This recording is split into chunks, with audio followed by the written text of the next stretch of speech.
baby. How was your journey? Oh my god, tell me about it. The weather is absolutely horrible today. Storm in London, that's how, we're doing it. That's how it works. Well, I'm really excited to talk to you today. Me too. And we have some spring rolls. Yes. And drinks. Thank Would you you like so to much. try them first? Yes, please, before we let's start? chin.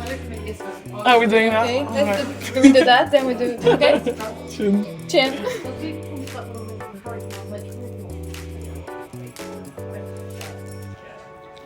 That's spicy. I love it. Nice. So good. Yummy. What about the drinks then? Another chin? What is it? Tell me about it. Chin. Well, that's a pina colada. Okay. And that's one of the best cocktails in Petit Jamaica. Nice. Rum. Nice. It's always Love that we're rum. getting alcohol right now. Always rum. That's what we need, baby. So I I've love that. been interested in your designs ever since I met you. So tell me, how did you get into fashion design? Yeah, well, thanks. First of all, thank you so much. Honestly, really appreciate that opportunity that we get to share that all together. But yeah, well, basically, I started fashion because I think I was very shy as a kid, and I was, bullying for being like that big woman and all of that. And to me, I don't know, it's kind of like a realization of like clothing can empower you and like put that character through to be yourself and to be powerful and not to be afraid about what people think or see about you. So that's what was interesting to me about fashion. And so once I discovered that as a young woman, it was really empowering to see how I could curate my style and talk for clothing, really. So fashion for me has always been about, giving some, social indication and like digging social subject through visual representation, and that's what I love about that, because it's basically art and society bring together, because you're entitled to do crazy clothing that no one will wear, but ultimately, if you inspire people, then it will go back to like ready to wear and all of that and change social, society and stuff like that. So that's what I love about fashion. So that's how I started the whole journey. Amazing. Yeah. So you say that you were bullied, which is Yeah. really bad. I'm sorry to hear that. That's all right. Do you think that it's hard to be who you want to be in today's world? Yeah, well, to be honest, so I'm really aware that I'm, a white, privileged woman, cis woman. I did, lose that weight that I was having when I was a kid. So I'm doing well in today's world because I fit, today's representation. So I'm very aware of that. Yeah, and this is not the case of, most of my friends I can see in London and all of that. So that's why I want to acknowledge that. But also, I guess it just depends on the context, So basically, I moved out of Paris because I was feeling very stuck about representation in Paris and how I needed to fit boxes and how every time I was being a bit crazy, it was, like I always was having all those comments and like, kind of feeling a box of like the crazy one or whatever. Whereas in London, it really was a space for me to open up who I was and explore and meet people that was like looking like me and so nourishing me.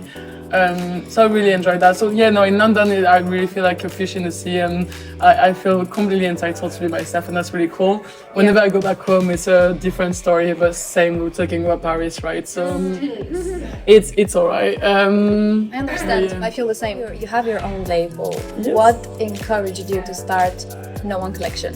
Yeah, well, so basically I came in London to do my MA in fashion design, which I graduated 2 years ago now, I think, a year and a half. And basically when I started, looking for a job, I realized how much, the industry was, well, basically in crisis, and you've been hearing that all the time, that fashion is a hard industry to get through. But I guess people don't realize until they go there and you realize that the whole industry is in crisis and that basically everyone is here to sell that dream of being successful and living the dream in London, being creative, but no one can actually afford that. All those, it's very true, isn't it? Look at us, I know. fancy meals and stuff like that. And anyway, so I was, like trying to find a paid job in fashion, which basically doesn't exist, because like even the designer of the company is like they cannot afford their lifestyle. So, and it's all, relying on like unpaid workers and Volunteers. yeah, volunteers or internship and stuff like that. So after a year in internship with meeting incredible people and doing really cool projects, but not being paid, I realized that the only way for me to get through this was to create my own label and stand for myself. So right now I'm like, So right now I'm like, offering that free time. Because still I'm not being paid for all the work that I'm doing because all of that is building towards making money. But right now, No One Collection is not bringing any money to me or like But not you have some not to people sustain. that are interested in it. Yeah, for sure. And people have been buying it, but it's not enough to sustain a living. But at least it is money and time that you're involving towards making that living and creating at least something that is really fitting my vision and not just following someone. So it was really about standing for myself. We have some of your designs in here. Maybe we can talk a little bit more about them. Like we've got. This looks to me like it's rebellious. It's really rebellious. Is it really? Yeah. Well, I mean, is it really? I was telling you, I'm a white woman, but so. Well, this is the core of my brand, though. Like what I was telling you about. For me, fashion was about standing up for myself, and being empowered and all of that. So to some limits, to me, this is rebellion. To me, this is about being who I want to be and doing that in like an unapologetic way.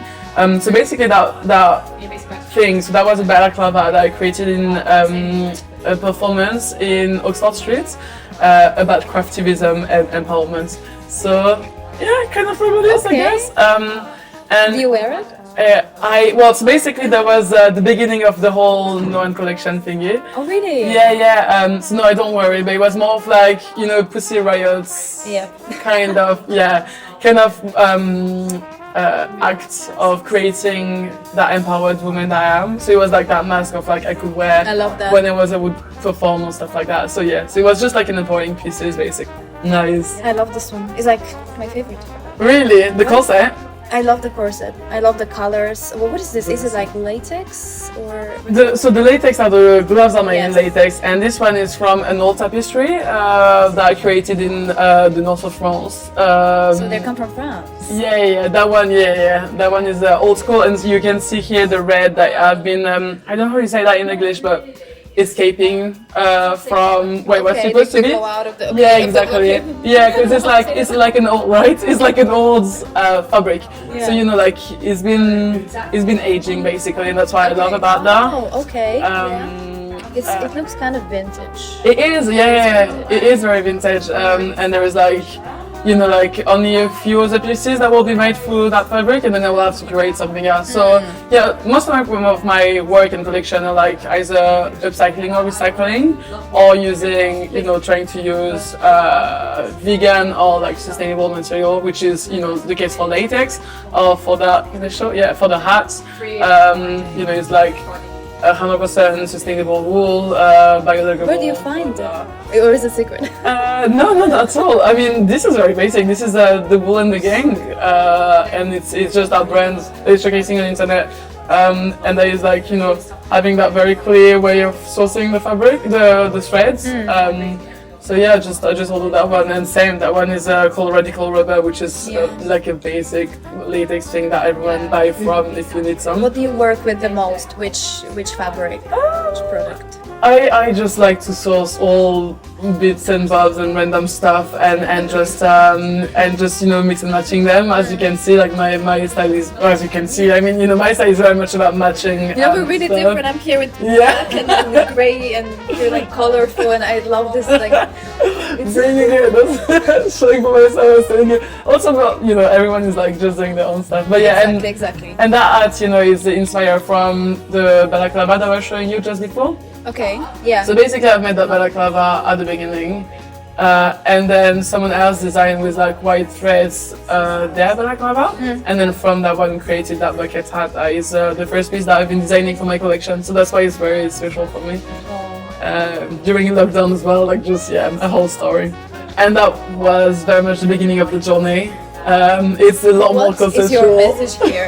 Like, basically, that was when back in my BA when I was studying fashion back in France, and it was very traditional, and they were more focusing on technical and like how do you say that, like traditional women's body shape, okay. Like Okay, you wanted to go out of the stereotype. and I wanted to go plus size, but it was no mannequin at all to do that in my school, because they were only doing that on 36 in the European, so I had to create an old mannequin to be able to then fit clothing on a plus size. That's the so basically that was the thing that I've been working with, and then I created a garment out of it to kind of like, and the idea was like, we've been wearing, for instance, corset and stuff like that for a very long time. What if we would take that as the opposite, and that the new chic was like being a big woman, which is not the case in other parts of the world, and so that was the anti corset kind of thing, and it would be just that huge padding. And that's pretty impressive. I wouldn't know how to do that. I mean, I don't know how to do it. I was rewatching it and I was like, I'm not sure if I will be able to do that again. Like honestly, this is so cool. I live for it. That was such a fun one. It was my very first project that really stood up for myself as well. Being like, this is dope, and this is what I want to be developing. So do you have anything coming up? Anything new? Design-wise or plan-wise? So basically, there is a couple of stuff coming. There is a short film coming that I'm going to show at the end of this week. I'm about your designs, or like you as a person? It's a bit weird. It's kind of like in between. Well, as you can see, all my designs are kind of like saying something about me, I guess, even though it's not about me. But and so that short film is about rugby, which I'm crazy about. I've been starting with fashion, but it's like a crossover between rugby and fashion, basically. And it's all about empowerment and diversity for women. And you're gonna see it's really weird, but I love it. I just had that because I play rugby in London, and it's giving me so much. And so one day I was just like going to my rugby training, and I was imagining that whole like models walking through like the subway in London and like living the best, just classic London life. By everything around. Exactly. Just daily life, and how it can be grey and threatening and all that. And I wanted to make like the positive vision of it, and how when you inspire, when you like vibing with the right people around, the right music in your ears, then it really falls in the right place. So that film is really about that, I think. Just having fun with it a bit. That little short film, and then we're celebrating the 6-7 months of my brand in May, end of May.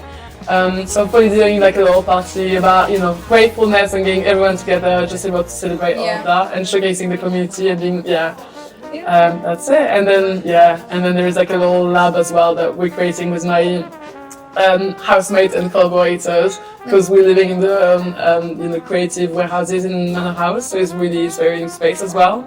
And basically we're like creating a new collection from the leftover from the one collection.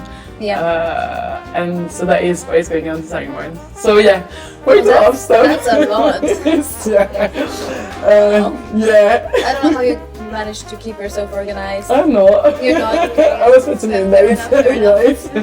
Well, I wish you all the best with your new projects and your designs. I'll definitely follow them. I follow you on Instagram. I appreciate it. Same here. I cannot wait. Thank you so much for being here today. Honestly, I appreciate it. Thank you so much for giving me that space. And love you. You too.